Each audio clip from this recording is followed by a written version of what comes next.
Hi hello every one, ഫുഡോഗ്രാഫിയുടെ പുതിയൊരു എപ്പിസോഡിലേക്ക് സ്വാഗതം.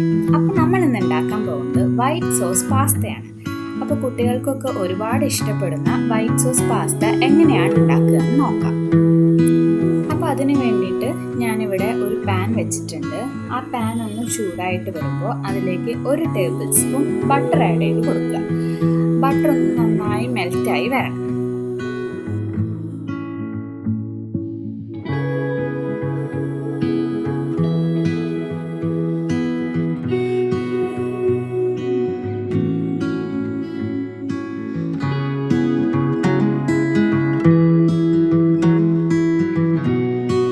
ബട്ടർ നന്നായിട്ടൊന്ന് മെൽറ്റായി വന്നിട്ടുണ്ട്. ഇനി ഇതിലേക്ക് നമുക്ക് വെജിറ്റബിൾസ് ആഡ് ചെയ്യാം. നിങ്ങൾക്ക് ഇഷ്ടമുള്ള വെജിറ്റബിൾസ് ഒക്കെ ആഡ് ചെയ്യാം. കുട്ടികൾ എന്തൊക്കെ വെജിറ്റബിൾസ് ആണോ കഴിക്കാൻ ഇഷ്ടപ്പെടുന്നത് അതൊക്കെ ആഡ് ചെയ്യാം. ഞാനിവിടെ ആഡ് ചെയ്തിരിക്കുന്നത് ആദ്യം ക്യാരറ്റ് ആണ്. ഒരു മീഡിയം സൈസ് ക്യാരറ്റ് കട്ട് ചെയ്തിട്ട് അധികം ചെറുതായിട്ടും അല്ല എന്നാൽ വലിയ വലിയ കഷ്ണങ്ങളും അല്ലാത്ത ഒരു മീഡിയം സൈസിൽ കട്ട് ചെയ്ത് ആഡ് ചെയ്തിട്ടുണ്ട്. അതിനുശേഷം അതിലേക്ക് ക്യാപ്സിക്കം, ഞാനിവിടെ 3 കളറിലുള്ള ക്യാപ്സിക്കം ആഡ് ചെയ്തിട്ടുണ്ട്. യെല്ലോ, റെഡ്, ഗ്രീൻ 3 കളറിലുള്ള ക്യാപ്സിക്കം ഇതേപോലെ തന്നെ അരിഞ്ഞ് ചേർത്തിട്ടുണ്ട്. ഇനി ഇതൊക്കെ കൂടി നന്നായിട്ടൊന്ന് മിക്സ് ചെയ്യാം. ഇനി ആഡ് ചെയ്തിരിക്കുന്നത് ബ്രൊക്കോളിയാണ്. ബ്രൊക്കോളി ഇഷ്ടമുണ്ടെങ്കിൽ അത് ആഡ് ചെയ്യാം, അല്ലെങ്കിൽ അവോയ്ഡ് ചെയ്യാം. ബ്രൊക്കോളിയും കൂടി ആഡ് ചെയ്തിട്ട് അതിലേക്ക് ആവശ്യത്തിനുള്ള ഉപ്പ് ആഡ് ചെയ്യുന്നു. ഇപ്പം നമ്മൾ ഇതൊക്കെ ആഡ് ചെയ്യുമ്പോൾ തീ നല്ല ഫുൾ ഫ്ലെയിമിൽ വെക്കണം. ഫുൾ ഫ്ലെയിമിൽ വെച്ചിട്ട് ജസ്റ്റ് ഒന്ന് സോട്ട് ചെയ്തെടുക്കണേ ഉള്ളൂ, അല്ലാണ്ട് ഒരുപാട് വേവിച്ചെടുക്കേണ്ട ആവശ്യമില്ല. ഇനി നമുക്ക് പാസ്ത വേവിക്കാൻ വേണ്ടിയിട്ട് വേറൊരു പാനിൽ അല്പം വെള്ളം എടുക്കുക. അതായത് പാസ്ത മുങ്ങിക്കെടുക്കുന്നതിനേക്കാൾ കുറച്ച് മുകളിലായിട്ട് വെള്ളം എടുക്കുക. ആ വെള്ളത്തിലേക്ക് ഞാൻ പാസ്തയ്ക്ക് ആവശ്യമായിട്ടുള്ള ഉപ്പ് ആഡ് ചെയ്തിട്ടുണ്ട്. അതിനുശേഷം ഞാനിവിടെ 1 കപ്പ് പാസ്തയാണ് എടുത്തിരിക്കുന്നത്. നമ്മുടെ മെഷർമെൻറ്റ് കപ്പല്ല, അല്ലാതെ ഉള്ള ഒരു കപ്പിൽ നിറച്ച് പാസ്ത എടുത്തിട്ടുണ്ട്. അതിനുശേഷം അതിലേക്ക് 1 ടേബിൾ സ്പൂൺ ഓയിൽ ഒഴിച്ച് കൊടുക്കുക. ഓയിൽ ഒഴിച്ച് കൊടുത്തതിന് ശേഷം നന്നായിട്ടൊന്ന് മിക്സ് ചെയ്യുക. പാസ്ത ഒട്ടിപ്പിടിക്കാതിരിക്കാൻ വേണ്ടിയിട്ടാണ് നമ്മൾ ഓയിൽ ഒഴിച്ച് കൊടുക്കുന്നത്. ഓയിൽ ഒഴിച്ച് കൊടുത്തതിന് ശേഷം നന്നായിട്ടൊന്ന് മിക്സ് ചെയ്തിട്ട് പാസ്ത നല്ലപോലെ വേവിച്ചെടുക്കുക. അപ്പോൾ നമുക്കിങ്ങനെ വെന്ത് കഴിയുമ്പോൾ നമുക്കിങ്ങനെ കട്ട് ചെയ്താൽ കട്ടായി കിട്ടും. അതാണ് അതിൻ്റെ ഒരു പാകം എന്ന് പറയുന്നത്. ഓവർ കുക്ക് ആവേണ്ട ആവശ്യമില്ല.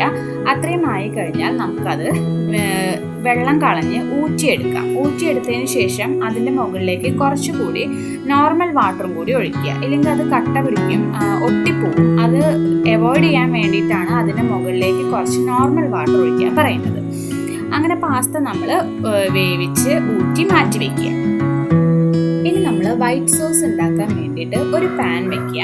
ആ പാനിലേക്ക് 2 ടേബിൾ സ്പൂൺ ബട്ടർ ആഡ് ചെയ്ത് കൊടുക്കുക. ബട്ടർ ആഡ് ചെയ്ത് കൊടുത്ത് ബട്ടർ നന്നായിട്ടൊന്ന് മെൽറ്റായി വരുമ്പോൾ അതിലേക്ക് 1 ടേബിൾ സ്പൂൺ മൈദപ്പൊടി ആഡ് ചെയ്ത് കൊടുക്കുക. മൈദപ്പൊടി ആഡ് ചെയ്തിട്ട് നല്ല പോലെ ഒന്ന് മിക്സ് ചെയ്തെടുക്കുക. ബട്ടറും മൈദയും നന്നായിട്ടൊന്ന് മിക്സ് ആയിട്ട് വരുമ്പോൾ അതിലേക്ക് 1 കപ്പ് പാൽ ആഡ് ചെയ്ത് കൊടുക്കണം. നമ്മളിപ്പോൾ പാസ്ത എടുത്തിരിക്കുന്ന അതേ കപ്പിൽ തന്നെയാണ് ഞാൻ 1 കപ്പ് പാലെടുത്തിരിക്കുന്നത്. പാസ്ത നമ്മൾ എത്രയാണോ എടുക്കുന്നത് അതേ അളവിൽ തന്നെ പാലും എടുക്കണം. എങ്കിൽ മാത്രമേ നമുക്ക് സോസ് കറക്റ്റ് ആ പാസ്തയിലേക്ക് ഉണ്ടാവുള്ളൂ. സോസ് കുറഞ്ഞു പോയി കഴിഞ്ഞാൽ കഴിക്കാൻ ടേസ്റ്റ് ഉണ്ടാവില്ല. അപ്പോൾ നമ്മൾ എന്ത് ചെയ്യുക, പാസ്ത എടുത്ത അതേ കപ്പിൽ തന്നെ അതേ അളവിൽ തന്നെ പാലെടുക്കുക. ഓക്കെ, അപ്പോൾ ഞാൻ പാൽ ആഡ് ചെയ്ത് കൊടുത്തിട്ടുണ്ട്. പാൽ ആഡ് ചെയ്ത് കൊടുത്തതിന് ശേഷം നല്ല പോലെ മിക്സ് ചെയ്തെടുക്കുക. കട്ട കുത്താതെ നമ്മുടെ മൈദ കട്ട പിടിക്കാണ്ട്. ഇപ്പോൾ കട്ട ആയിട്ടുണ്ടെങ്കിൽ നമ്മൾ ഇതുപോലെ ഒന്ന് ഉടച്ചു കൊടുത്താൽ മതി. ഉടച്ചു കൊടുത്തതിന് ശേഷം നല്ല പോലെ ഒന്ന് മിക്സ് ചെയ്തെടുക്കുക.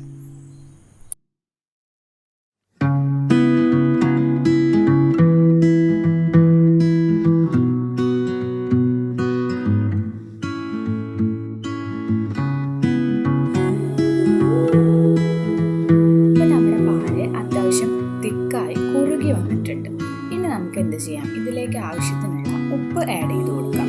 ഉപ്പ് ആഡ് ചെയ്ത് കൊടുത്തതിന് ശേഷം നന്നായിട്ടൊന്ന് മിക്സ് ചെയ്യുക.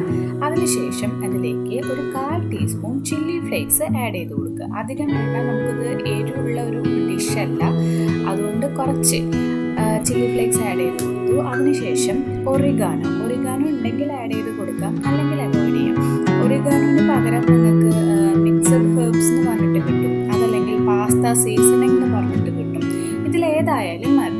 ഒറിഗാനോ ഉണ്ടെങ്കിൽ കുറച്ച് ആഡ് ചെയ്ത് കൊടുക്കുക, നല്ലൊരു ഫ്ലേവർ കിട്ടും നമ്മുടെ പാസ്തയ്ക്ക്. അപ്പോൾ അത്രയും ആഡ് ചെയ്ത് കൊടുത്തിട്ട് നന്നായിട്ടൊന്ന് മിക്സ് ചെയ്യുക. ഇനി നമുക്ക് എന്ത് ചെയ്യാം, നേരത്തെ നമ്മൾ സോർട്ട് ചെയ്ത് വെച്ചിട്ടുള്ള വെജിറ്റബിൾസ് അതിലേക്ക് ആഡ് ചെയ്ത് കൊടുക്കുന്നു. ഇതുപോലെ തന്നെ നന്നായിട്ടൊന്ന് മിക്സ് ചെയ്തെടുക്കുന്നു. മിക്സ് ചെയ്തതിന് ശേഷം നമ്മൾ വേവിച്ച് മാറ്റി വെച്ചിട്ടുള്ള നമ്മുടെ പാസ്ത അതിലേക്ക് ആഡ് ചെയ്ത് കൊടുക്കുക.